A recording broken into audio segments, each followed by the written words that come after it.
अब एक नियम बड़ा विचित्र है हमारा, शंकर पर जल चढ़ाने का जो भाव वर्णित किया जाता है कि हम शंकर को मंदिर में जाकर जल चढ़ाते हैं तो खड़े खड़े चढ़ाएं कि बैठकर चढ़ाएं। बहुत ध्यान देना साहब। शंकर में मंदिर में जाकर हम भगवान शंकर को जल चढ़ाएं तो खड़े होकर चढ़ाएं कि बैठकर चढ़ाएं। अब दो तरह का शिवलिंग है मंदिरों में, दो तरह का शिवलिंग का निर्माण होता है, ठीक है। एक विष्णु शिवलिंग, एक शक्ति पार्वती शिवलिंग। बहुत ध्यान से सुनना। दो तरह का शिवलिंग मंदिरों में होता है, दो तरह का शिवलिंग मंदिरों में होता है, समझ लेना बहुत अच्छी तरह से। एक शिवलिंग वो होता है जो जमीन पर डायरेक्ट जलाधारी रहती है, शिवलिंग रहता है, ऐसी जलाधारी पूरी की पूरी, और शिवलिंग जमीन पर रखा रहता है, भूमि पर रखा रहता है, डायरेक्ट जमीन पर। आप जल ले जाकर चढ़ाए, निकल गया रास्ते से।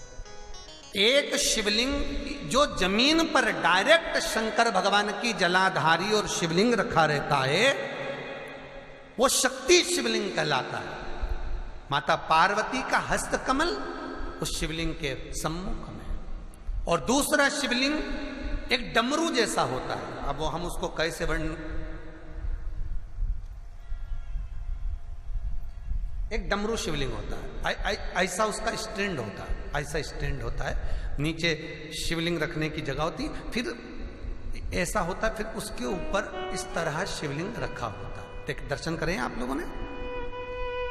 अब फिर इसके ऊपर शंकर भगवान का शिवलिंग रखा होता है, ठीक है। इस तरह का जो शिवलिंग होता है, एक डायरेक्ट नीचे रखा हुआ शिवलिंग, और एक भगवान जो नीचे डमरू जैसी आकृति होती है, इस पे जो डमरू जैसा जो भाग बना होता है, ये भगवान विष्णु का हस्तकमल है, और ऊपर का जो भाग है वो भगवान ब्रह्मा का हस्तकमल है। इसको विष्णु शिवलिंग कहते हैं।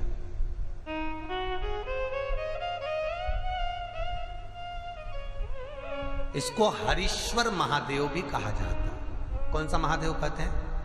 हरि सर्वेश्वर महादेव।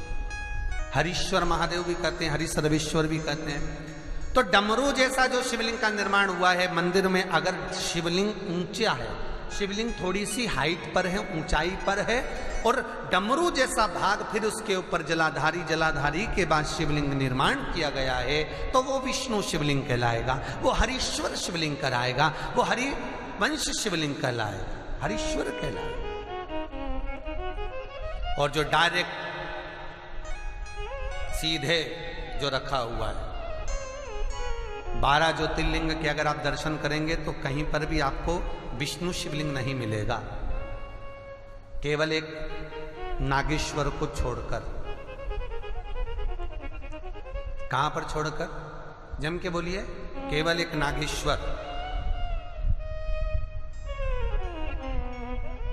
नागेश्वर को छोड़कर बाकी के जितने 12 ज्योतिर्लिंग में शिवलिंग के दर्शन करोगे, सब शक्ति शिवलिंग मिलेंगे, सब जमीन पर। आप जितने भी देखेंगे, काशी का देखेंगे, महाकालेश्वर देखेंगे, तो डायरेक्ट जमीन पर जलाधारी बनी है महाकाल बाबा की, डायरेक्ट जमीन पर बनी है, कोई ऊंचाई नहीं है, डायरेक्ट जमीन पर फिर शिवलिंग है। ओमकारेश्वर देख लीजिए, ममलेश्वर देख लीजिए, आप चाहें तो विश्वनाथ देख लीजिए, डायरेक्ट जमीन पर। सोमनाथ देख लीजिए, डायरेक्ट जमीन पर। केदारेश्वर देख लीजिए, डायरेक्ट जमीन पर। भीमाशंकर, वैद्यनाथ, डायरेक्ट। आप वेदनाथ जी के लाइव प्रसारण कभी चालू कर देखना, डायरेक्ट जमीन पर, डायरेक्ट। तो जितने भी शिवलिंग हैं सारे के सारे शक्ति शिवलिंग हैं। जो डमरू के भाग पर रखा हुआ है वो हरीश्वर शिवलिंग, विष्णु के हस्तकमल पर जो रखा है, तो शास्त्र कहता है आप शक्ति शिवलिंग का जब जब अभिषेक करें, बहुत ध्यान रखना अपनी जिंदगी में इस प्रसंग को, जो शक्ति शिवलिंग हो उस पर जब भी जल चढ़ाना तो बैठकर चढ़ाना, बैठकर चढ़ाना। शक्ति शिवलिंग पर जब भी जल चढ़े, भले शिवलिंग कितना भी ऊंचा हो, कितना भी ऊंचा हो, तो संगी से चढ़ा दो, पर जल बैठ कर चढ़ाइए।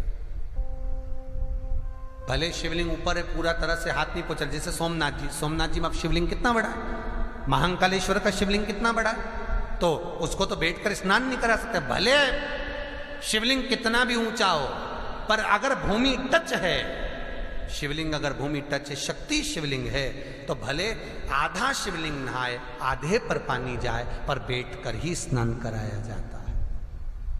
और महाराज यदि हरीश्वर शिवलिंग है, अर्थात भगवान विष्णु के हस्त कमल पर, ब्रह्मा के हस्त कमल पर यदि शिवलिंग है, तो वो शिवलिंग का जब भी स्नान कराएंगे, अभिषेक कराएंगे, पूजन कराएंगे, तो खड़े होकर ही करना है। और खड़े होने का भी तरीका होता है, दोनों चरण बराबर में रखकर कभी भी शंकर भगवान के शिवलिंग का स्नान नहीं कराया जाता।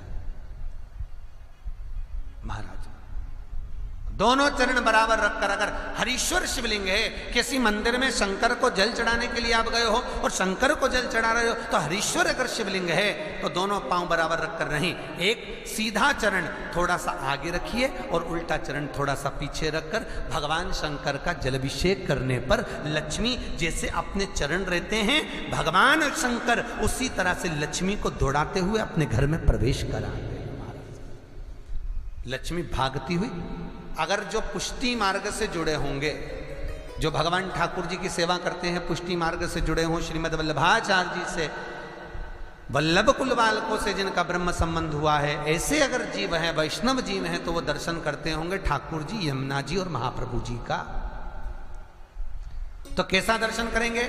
श्रीनाथ जी का दर्शन करेंगे तो दोनों पांव श्री जी बाबा के, मेरे ठाकुर जी के बराबर पर है, नाथ द्वारा वाले श्री जी बाबा के, गोवर्धन नाथ जी के दोनों पांव चरण बराबर।